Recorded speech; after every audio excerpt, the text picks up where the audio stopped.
Welcome to this week's Fireside Chat with Jesse. I am joined today by Lisa Ramirez, Vice President of Professional and Business Development, ELFA, and Alexa Carnibella, Director of Professional Development at the ELFA.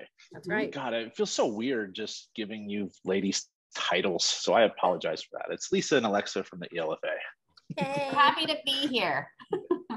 Thank you both for joining me. And we're here today to talk all things ELFA and career pathways. So before we get into all things ELFA, I'm going to start with Lisa, if you don't mind, and just have you kind of introduce yourself and your career in equipment finance. Sure. So Lisa Ramirez, 10 years with ELFA now, which is crazy. I came to this job from education association, and I fell into it. I knew nothing about the industry, nothing about the trade, but if you ask probably 90% of the people that are watching this, they'd say the same thing. Started off as a director, and now I took over, it's been 5 years for Leslie Sterling. Love it. It's a great job, great association. We have amazing volunteers. We definitely keep ourselves busy because we are a small staff of 23 people. I think that number is correct right now, but yeah, tons of events in our department, conferences, trainings, webinars, podcasts, you name it. We've got it all. And that's what we're here to talk about. Thank you, Lisa. Yeah. All right, Alexa, your turn. Okay. Well, I'm Alexa Carnibella. As you said, I've been with ELFA 16 years as of September. Well, yeah, actually, I think my date is the 6th or the 7th. 16 years, which is crazy because I'm only 30. But I did not know anything about the industry. I came from, I'm an e-learning, well, I'm an instructional designer. That's what I got my master's in. And I came from Booz Allen as a management consultant. And then I moved to, this is crazy, but I moved to Arkansas, which is where my family lives, and wanted to just start over and be close to family, and quickly realized, no offense to anyone who lives in Arkansas, that it was not for me. I made it almost a year. And as fate would have it, one of my friends, who's also an instructional designer, was being interviewed for this position. And she said, I don't want to travel. I don't want to commute to Arlington. I live out by Dulles. Are you interested in this job? I thought, yeah, of course. So I interviewed over the phone. Then they flew me in and I got the job. And I drove 19 hours from Little Rock, Arkansas, back to Arlington. I had already lived here for like 20 years. Okay. And started my job 3 days later. And that was 16 years ago. I knew nothing about the industry, nothing. In fact, I remember my first couple months, I got the job and then I was like, oh crap, now what do I do? Like, I don't know. I remember that feeling. Yeah, I remember that feeling. Great. So, and that was 16 years ago, and here I am. So September is when you started? Yeah. So congratulations, you have 6 weeks to get up to speed before the annual event. Yeah, pretty much. And I actually got sent to the principals workshop in Boston, like a month after I started. And that's a 2.5-day workshop. And I just kind of sat there like, what? Because I'm not mad. They tell you to break out your calculator, and you're just like, dude. I was like, yeah, look at calculator. I couldn't even get through calculus in college. You want me to work with a calculator right now? Come on. But I have to say, I mean, I tell my husband, I tell my friends, I don't have any plans to leave. I love my job. It only gets better every year, which is weird. And the cool thing is, over the course of 16 years, I started out doing e-learning, but then I was doing web seminars, and then the industry the whole economy took a turn in 2008. And then our department took on a bunch of stuff because we downsized. And then, so I was doing meetings, best practices roundtables, and took on the emerging talent group. And so I've been growing like crazy. So it's been really fun. And I love the members. Except, that was going to be my question next, where it was like, what was that first event like for both of you? Because obviously we are a unique industry. We have unique personalities, myself included, throughout this space. So what was that first like conference like? Lisa, do you want to do it first? Go first? Sure. So I started in January of 2012. So I came in at the right time. It was equipment management was our first meeting. And everybody has their own personality and every committee has their own personality. And so it was interesting to see how each committee is run and everything. I would think Alexa will say this too. It's trial by fire. You're thrown in, like, here we go. Yeah. So, I mean, it was a lot to take on and to learn, what is this company? What is leasing? What is financing? What are we doing? Aerial, marine, what? You know, it was just trying to learn it all quickly. But it was a good experience. And equipment management is always kind of fun. Yeah, that's a more chill group. Yeah. I've never been, so I'd probably be bored. Oh yeah. I think it's pretty fun. Yeah, they're a fun group. I'm just kidding. Like, you would like it. Nothing against that. I think they're your kind of people. Yeah, they're good people. So it was actually the best way to go in. But then, as you know, through our calendar year, we have so many events that were going on. I mean, you're just running at speed from the get-go. Yeah. We always say, we should have some downtime. That never happens. I don't know why. Even summer, I'm like, how did that happen? Yeah. My first event besides the principals workshop was the annual convention. And my task was to meet with as many senior level people as I could to try to get a sense of what they were looking for in terms of online training, because that didn't exist before. So my job was to create the first online course. And so what should that look like? So I was meeting with like a lot of the top people, and I don't know, I was a little less polished at the time than you know how professional I am now. So you can imagine. No, and it was good because, you know, as a management consultant, I had those kind of meetings before, but it hadn't always just been on my shoulders. There was always a senior consultant that was there, you know, with me to help guide once we got that information. So once I got that, it was like, oh. But the one cool thing was we were in Palm Desert for that first one, and for me, and I was at one of the opening receptions, and I ran into someone that I went to undergrad with. So I went to Carnegie Mellon, which is a small school. I don't know how this person ended up there, but I ran into him. We had gone to undergrad together, and, you know, to be in this weird, small niche, what I thought was a small, like a niche industry, to run into someone I went to college with, I was like, what? And unfortunately, I did enjoy a lot of wine that night. So my annual convention, the first one, could have gone better. That's all I'm saying. We're glad I'm still here. Hey, it could have gone worse too, and then you wouldn't have been here. My thing was, I thought you told me to network. I thought you told me to network. That's what I was doing. What? So, yeah. Well, you've seen me for all of your 16 years at these events. I'm sure I've made good decisions, and I'm sure I've made, you know, other ones where maybe there's been a little bit too much. But anyway. Everybody's done that. I don't know what you're talking about. You've always been top of the top. But my first conference was Wilma, so that was a year before you started. So you talk about that was my introduction to the ELFA Florida. brass. That was Florida, and the best part about really that. Well. Oh, I ate really well, but it was good for me though, because I got to play golf with Valerie Jester's husband. Craig. So I got to meet Craig, and then she introduced me to Valerie, which obviously everyone knows Valerie.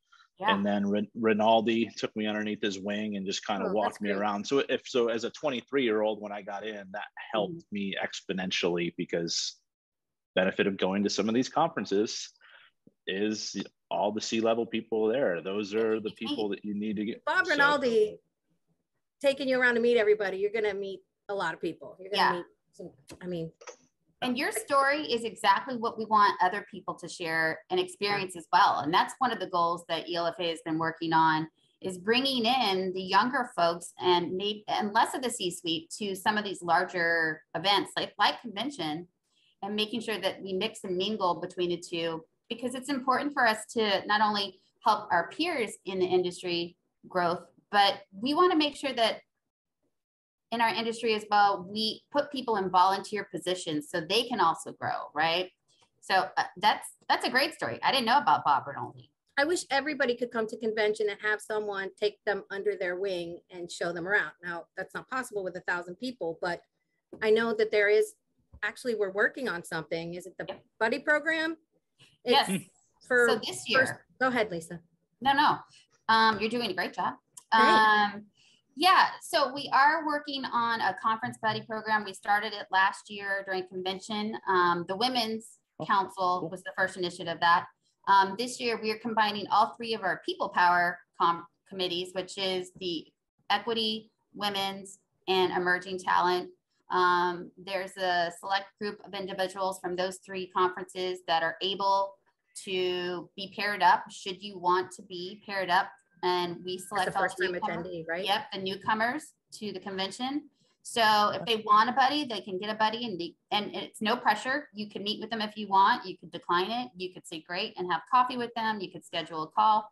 It's really up to both the mentor and the mentee. So yeah, we're really working on making that a smoother process for people that have never been to a convention, that are looking for an opening, right? Some help to get to know people. No, and that's fantastic. And feel free, if you guys can utilize me for any of that stuff. You know, I have no issue talking to people, introducing to people. The one thing I really appreciate about the ELFA board, or just the way that you guys do everything, is you have some of these senior leaders of these big companies, and you don't think that they would give someone the time of day based on how hard it is, especially on a biz dev side, to get to them. Yeah. But if you just walk up to them, they're going to sit there and they're going to talk to you. Absolutely. And they're super friendly. So that's one thing I've always gotten from the conferences too. Yeah. I'll give you an example. I mean, we were at Emergence, and Tony Cracchiolo, who's the president of US Bank Equipment Finance, he came to speak on a panel. Then he stuck around and he talked to anybody who came up to him. He's like, send me an email, give me a call if you see me at the next meeting. I mean, we see that. I don't think I've ever seen anyone, no matter what company they're the head of, that isn't open to having those conversations, or isn't open to, that is something that I find so different than from the positions that I've had before, where there's always a hierarchy and you follow that, and you wouldn't necessarily get to a Tony Cracchiolo or dare to walk up to him. You know, I'm using him as an example, but I don't see that in this industry. I don't. Nobody feels like, I'm above you, you're down here, you should talk to someone else. I've never seen it. Everybody's so excited to have people in the industry that like it, and that it's like but I have had people say they go to the convention and they don't know anyone, and it feels like everybody knows everyone, right? Because it can the first time you go, until you know people, right? So that's what we're trying to work on, is creating connections, so that even if you're there for the first time and you don't really know anyone, there's someone to connect you and introduce you. Yeah. So we started doing that with the emerging talent group, the E-Tech group, started reaching out to the first time attendees and saying, you know, do you want to come sit at our table, or you can't sit with us. Do you want to come sit at our table, or do you want to come to the reception, or do you want to come meet at the membership booth, or whatever, and just try to create some sense of, I know someone before I get there. I don't know them, but I know them. So I'm glad, it's awesome that it's expanding. I hope people take advantage of it. Right. I mean, part of the issue is we always think we're advertising these things really well. And then someone will say, oh, I didn't know ELFA did that, or I didn't know they were doing that. So you feel like I run into that stuff all the time, and it's like, oh, I didn't know you were doing this, and it's like, come on, like, you want to eat the rock, or did you actually just brush by it? And sorry, you know, don't make me feel bad. But I also think there is, at least, I mean, and we'll talk about career pathways, and there's also the Knowledge Hub and the ELFA website in general. There's so much information that I think sometimes they're like, I didn't know they had it, because it's so hard to, you know, one thing isn't going to stand out of the dearth of information. Is dearth the right word? No, that's lack of. I don't know. I'm going to take that word out. Take that word out. It's hard to know because there's so much information. There is.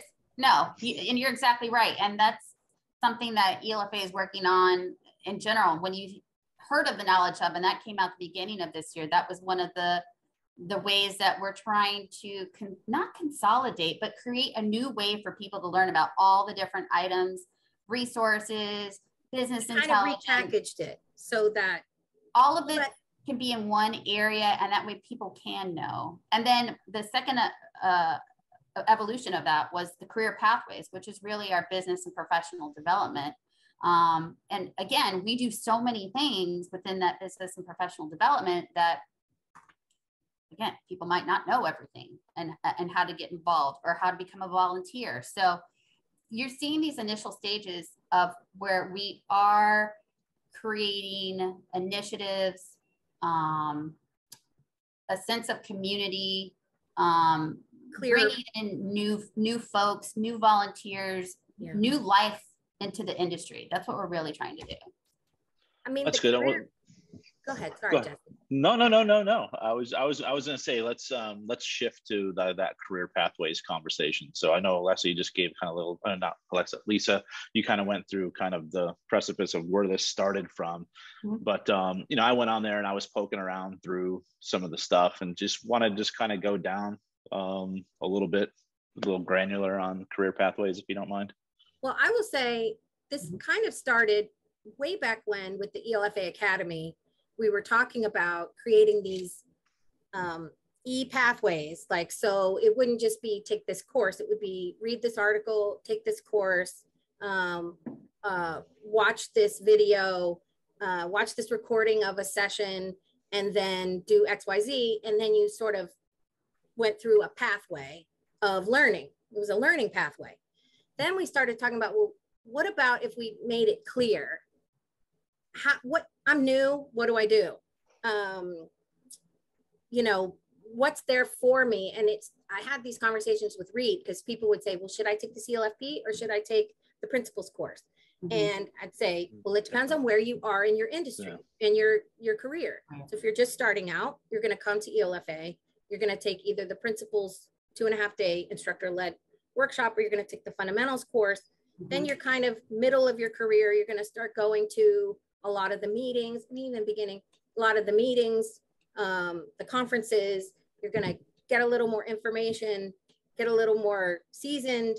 And then when you're a little bit further, then you go to the CLFP, right? Now, there are different paths people could take. They could go earlier if they wanted. But then we thought, what if we laid out what are the resources, information, volunteer opportunities, training, all of that? What if we lay it out for people so that they can say, boom, I'm a credit person. What do I do? Right. I belong to ELFA. What can I do? Right. And so it really turned out to be, as Alexa said, it was something that was thought of and envisioned long ago, but then never came to fruition. And the pandemic was horrible, and we're still in the midst of the pandemic. But one of the big pushes that we talked about before that was creating more online learning opportunities. So that's Alexa's wheelhouse there. That's the fundamentals. That's her master lease agreement. Our webinars, our podcasts, things of that nature, and our team does this all together. But we wanted to make more opportunities for people that couldn't afford necessarily flying out to Florida and spending $300 on a flight. So we get that, or the hotel room. So we're trying to create these new opportunities here through online learning, and the pandemic really pushed that through quicker than we had actually estimated. And this is what a lot of people would say as well. So as Alexa said, we are putting a lot of opportunities for individuals at any level. Again, you choose your own path. You could do the CLFP first. You could do the fundamentals first. You could kind of go wherever you want, but you could also just watch webinars that we've had. And back in 2020 and 2021, well, in 2020, we had nothing but webinars, and those are still free to our members, right? They're free to everybody. So there's opportunities for learning at any stage. And then those same opportunities, we want people to come to conferences, and then that leads into volunteerism through committees, which we have our standing planning committees for each of the different conferences. We have our BCSCs, where are business council steering committees.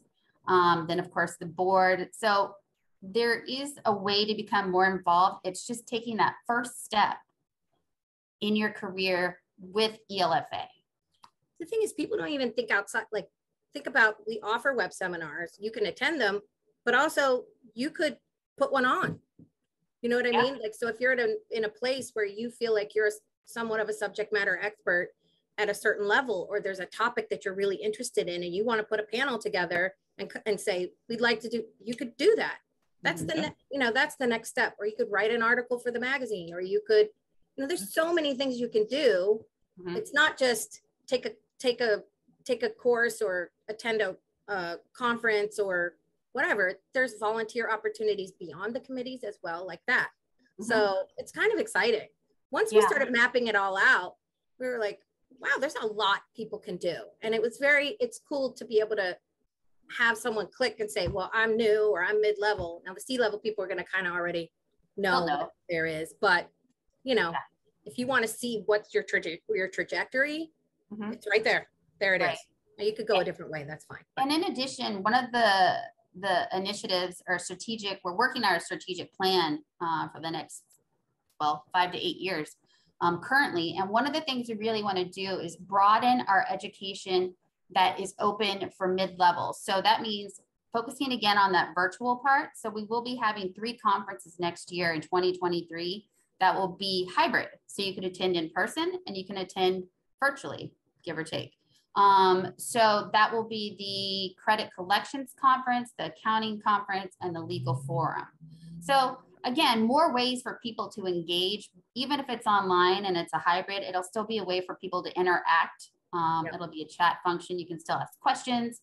So we're really trying to get out there and, give more opportunities to people. Yeah, that was going to be my question in regards to the virtual hybrid type environment, because I've asked people have asked me, it's like, can we do the EFC stuff hybrid? And my response is no. I don't want that. It's a lot more work. No, or it's just, I just think of the cost and like the work associated with it. And it's like doing 2 events, basically. Right. And I can imagine the stress that puts on your team to put that on. I would find it would be entertaining if someone wore a GoPro around the opening reception for the hybrid people and you could maybe interact that way. That would be hilarious. I think that would be funny. Now, maybe we select like a group of people, because I'd probably put one on Oscar because I'd like to watch him walk around with a GoPro on, but we'd have a censor button, of course. If I had one, I would want to. Well, if you did that, he'd never be in a session. What? Great. Did I say that? Sorry, Oscar. Sorry. He's fine with it. But anyhow, I just that's good. I mean, the virtual stuff is big. It's just, but I understand you're doing 2 conferences at once. So appreciate you saying that, because it's an undertaking, but the ELFA and the board is willing to put in the resources, the time. So the time, the financial part of this, it's definitely not something that's like going to bring in the big bucks, but also that's not the goal of it. It is, again, to bring in the people. So that's a great stance for any board to have. No, I mean, you guys are, you ladies are filling the value bucket, which is big. And the thing I appreciate about the majority of everything that I see from the ELFA, there's no additional charge for it, which is the way it should be. Right. Just our youth and our patients. Well, I mean, no, I'm all right. The spray doesn't. All of us here. It's fantastic. So, you launched, or the Career Pathways Initiative was launched, a month ago? Yeah. Beginning of August. What's some of the feedback that you're getting so far on it? Any positives, any recommendations, or just I just plan to see how the first month's going? Sure. So we just had our executive committee meeting in Florida, and our executive board loves it. I mean, the thing is, as we've said, and Alexa said, this is something that we've been wanting to put together for a long time. And it makes it simple for any supervisor that says, well, here are all the opportunities that are available to you if you're in credit. Here's all the opportunities that are available to you if you're in legal. And so the fact that it's also evergreen, that is something we're really striving for. Adding on additional features to each of these areas, whether it's Alexa creating a new online course of some sort, no or pressure. Add another conference, you know, we're really striving to build upon this curriculum for people. So far the feedback has been great. We just started our push with marketing. We thank you for having us here to do this, because this is great for us to get the word out. As you said, not everybody knows what you're doing, and maybe we'll reach 10 more people that'll say like, oh, what's that? And they'll go check it out on our website. So you'll see a lot of it in our annual convention, which is coming up, in speeches. We'll have it at the ELFA booth, along with the Knowledge Hub. So our goal is really just to get the word out there and for people to know what it is and how can it work for them. Right. Perfect. Yeah. I think it'll be interesting to get that feedback. What's working? Is it working? Mm-hmm. Is there something that it's missing? Sure. Or, you know, that kind of thing. The hardest part about feedback is when it's potentially not positive. Yeah, and then you're just like, you jerk, do you not realize how much time I put into this? I really don't have. I don't, like, I've gotten feedback on the online courses that this is missing, or why don't you have that?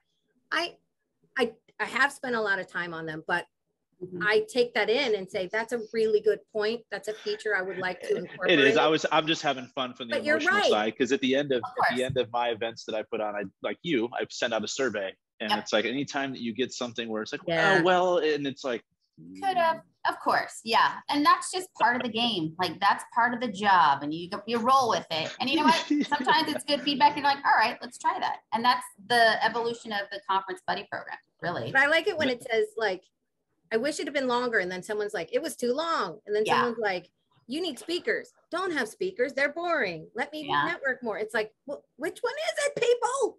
You know, you can't please everybody, but you try. Or when they don't answer anonymously, and it's like, oh, yeah, I get that. I get that. Or you tell people it's anonymous, but it's really not. And then no, I'm just. You don't do that. So. It's anonymous. Let it fly. Big brother might be watching, but hey, that's my business. Alexa's been giving me dirty looks all day, and I don't know why. But to your point earlier in regards to those webinars that you do, I mean, I reached out to you last year and said, hey, I have an idea. Can DeCossola and I do this? And you're like, sure, let's run with it. So. Yeah. I mean, you guys are the volunteers, our members are the experts in the field. So we really turn to you to know what should we be putting out there, and that's across the board for everything that we do. You know, what is it that's needed? Same thing with online courses, web seminar. You know, I can say to myself, oh, I heard that we need a course on such and such, or I think, or, you know, but if someone comes to me and says, I really wish you would do, then we're going to do, you know, a little bit of research and see if that's, you know, what people feel across the board. And then, you know, we could let it go, not let it go, do it. Make it happen. Make it happen. I thought you were going to bust out with those pipes of yours into Frozen. Let it go. No, you can't afford me, Jesse. Don't worry. You might be, as she might make a surprise appearance at convention per usual. Maybe, we'll see. So we have, this is episode 98. So this will be out next week, which will be the 7th. So a week after this airs, we will have ops and tech and credit and lease accounting. And then where do we go from there? So from there, we go to convention, October 9th through 11th. And this is a new property for us. We're going to be at the JW Marco Island Resort. It's the first time we've been there. It's a beautiful property. It's going to knock everybody's socks off. I know it. We have amazing keynote speakers that are coming in. Dex Hunter Torek, who used to work at SpaceX. Wow. He's a tech guy, will be there. We have our favorite Peter Zion, who is our geopolitical consultant and guru, who will be there. We also have Jenny Clark, who is an expert in the DEI field and recruiting, and you also used to work at Google. Yeah. Yep. So we're really excited about our keynotes this year. So far, we have over 920 people registered, and we're more than a month out, which is amazing. We're going back to doing 2 community service projects. We're going to be building guitars for children, which is amazing. I'll be there for that one. Yep, super cool. And then we're doing and we're going to do a beach cleanup, because the big deal about JW Marco, and you'll see it when you get there, their beaches are pristine and clean, and they do it for the Sea Turtle Conservancy, because when we're there, the sea turtles actually will be coming to lay their eggs at night. So that's good, and it's very neat because it's interesting, right? And nature, it's real. But at the same time, so that means for the first time ever, our closing party on Tuesday, which will be a beach themed closing party on the beach, will be off that beach. We'll still have the same amount of hours, so you'll have enough time at the bar. But so from 5:30 to 8, you will be at the closing party. And then we have our first Afterglow party. Afterglow will be our first ever, and it will be from 8 to 9:30. We'll be off the beach and up on a terrace. That way the turtles can lay their eggs.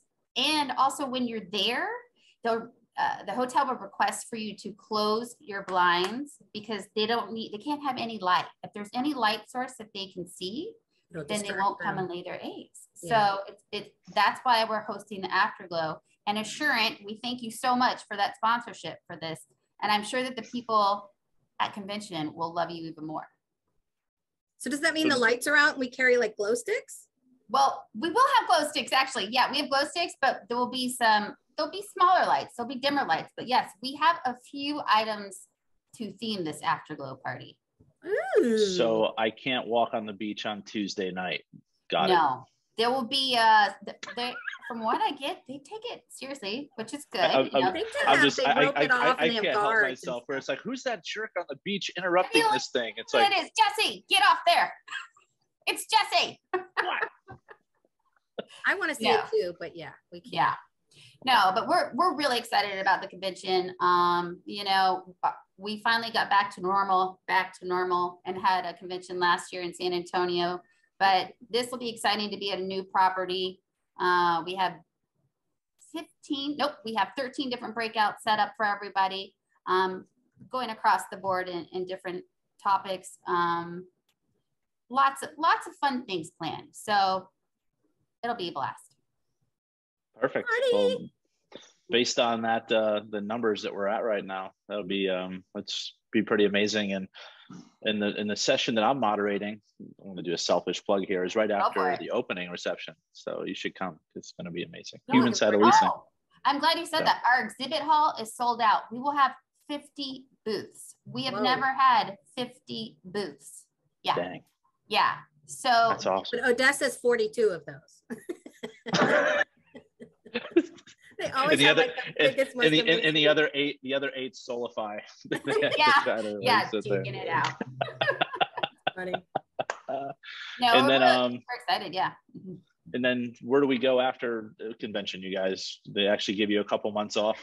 No, we wish, but as I said, we're striving to bring in new volunteers and new blood. So our first ever equity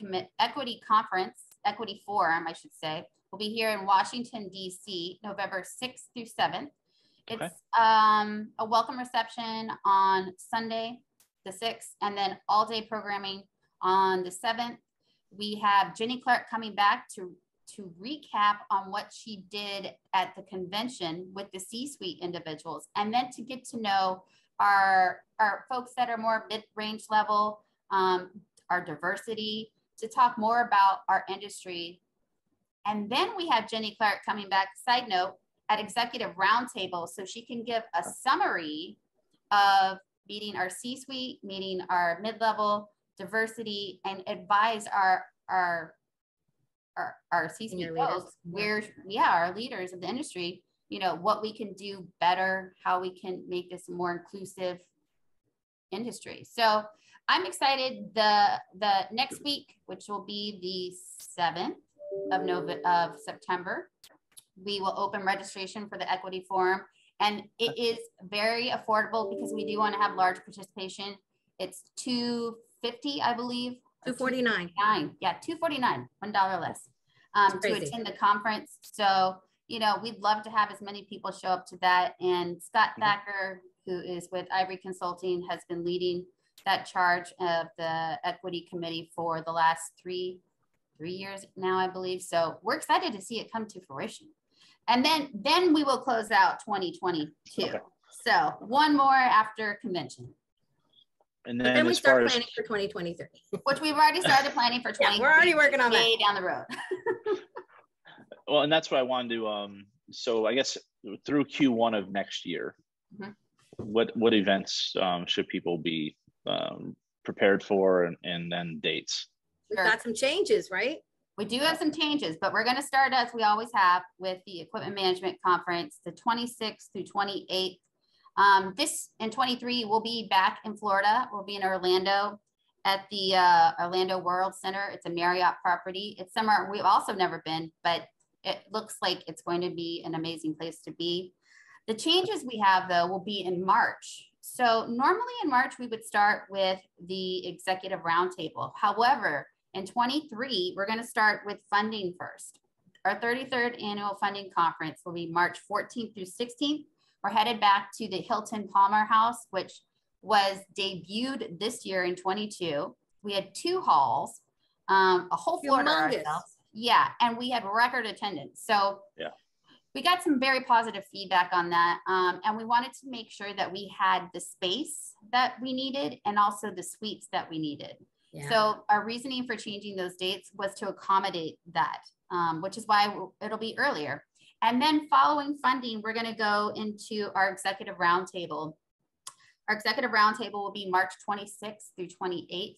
That will be back at the Omni Amelia Island property. So it's a little different from our normal setup, and we hope to see the same attendance that we have because our March numbers were very strong in 22 for both these conferences. So we're looking forward to, you know, starting it off with a bang with equipment management and continuing on through 23. I thought when you guys said the March dates for funding that you did it based off St. Patty's Day. That's right. That's you. Yeah. Well, you made a good point. Green River, you know. One more day. So we might have, I know that's the worst thing you want is like, dude, tomorrow you have to be there a day before or 2 days before. I don't want to stay longer, but to watch a river turn green, it might be pretty worth it. Pretty cool. Yeah. Chicago for St. Patrick's Day is super fun. Although the last time I went, it snowed and I was like, this is no. Yeah. But I'm it's not down fun. with it. It's still fun. Yeah. Mama doesn't like snow. Anyway. That's fair. Yeah. That's fair. Well, so I do ask everyone who comes on here before we wrap up, if you don't mind, to give a little fun fact about themselves. So now keep in mind, this is recorded and it will be, kids online. Program. So, permanent record. It's not fully a kids program, but once you put something on the internet, it's hard to get it off. Unless it's already there. I mean, well, fair enough. So Alexa, no, you can't use your that you like to sing. That's that's boring. Everybody knows that. Mm-hmm. Who goes first? You think about. Okay. I mean, unless you need time to think about what you're. This is related to singing, if that's okay. I did audition for Les Mis years ago when they came to Washington, D.C. They were at the National Theater. This is when I just first started singing like in front of people. I was in my early mid-20s, and I went. They had like what they call a cattle call. They just like open it up, and usually it's just to get press. They're not really gonna discover someone and put them in the show, but I went and I was like, I'm gonna be a star, right? Totally unprepared. And I get there, and of course there's people who have come from like being on Broadway shows. They've got their headshots, they've got their resumes, they're just whatever. I didn't have anything. In fact, I didn't even prepare a song because really the only music I knew was from Les Mis. So I made the first cut, and they just do it by sight. Like, oh, you look right. Okay, boom. So then they took a Polaroid, and they gave me a 3x5 index card, and that was my headshot and resume. So I thought, I'm never going to make it. And they said, come back in 8 hours and you can audition. And I was like, what? And you have two bars of a song that you get to do. So of course I spent the next 8 hours rehearsing over and over again to the point where I lost my voice almost all the way. But here I am. If you've ever been to any theater, right? During the halftime or whatever you call it, where you go to get drinks on the mezzanine kind of thing. Yeah. So everyone who's about to audition is lined up on the stairs.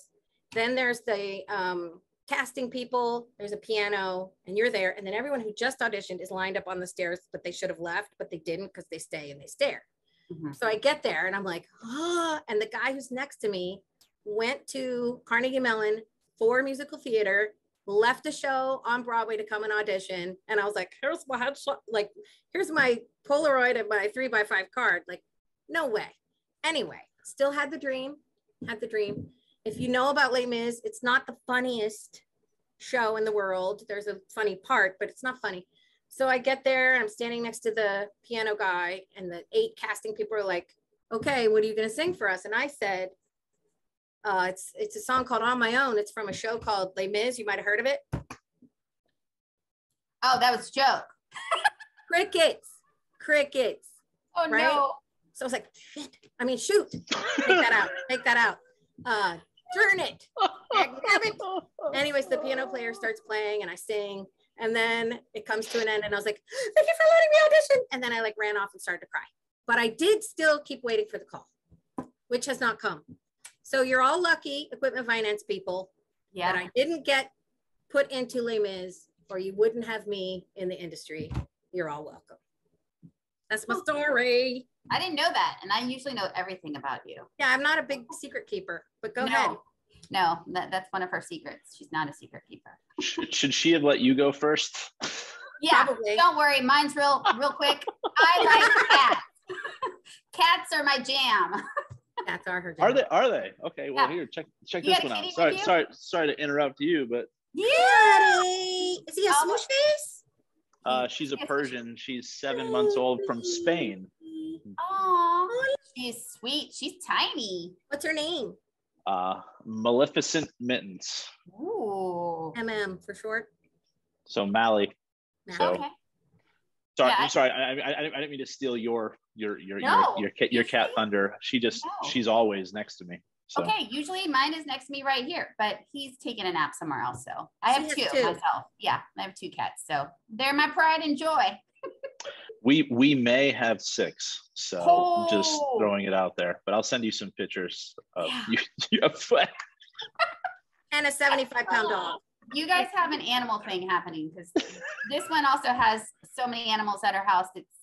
I mean, she's very like giving. People dump them and then I take them. That's how I ended up with 4. There may or may not be chickens. And my birthday was last week, and Brooke's just like, because we need more animals. She's like, here's a rare Ethiopian tortoise. And I'm like, wow, what am I going to do with that? And then I'm like, oh, you're so amazing. Let me get you a terrarium. So you know what I really want? I want to move so I can get a donkey. Have you ever met a donkey? They are so sweet. No. I need a donkey. You have enough animals. No. As someone who has chickens, the way that roosters crow is how I imagine a donkey just being obnoxious. And they're cute, but when it's your own and it just keeps doing it, it's like babies. You guys. Sounds good in theory. Yeah. Anyway, that's hilarious. I really appreciate both of your time today. Yeah, I look forward to seeing you both be in New Orleans. Yep. Will. See you there.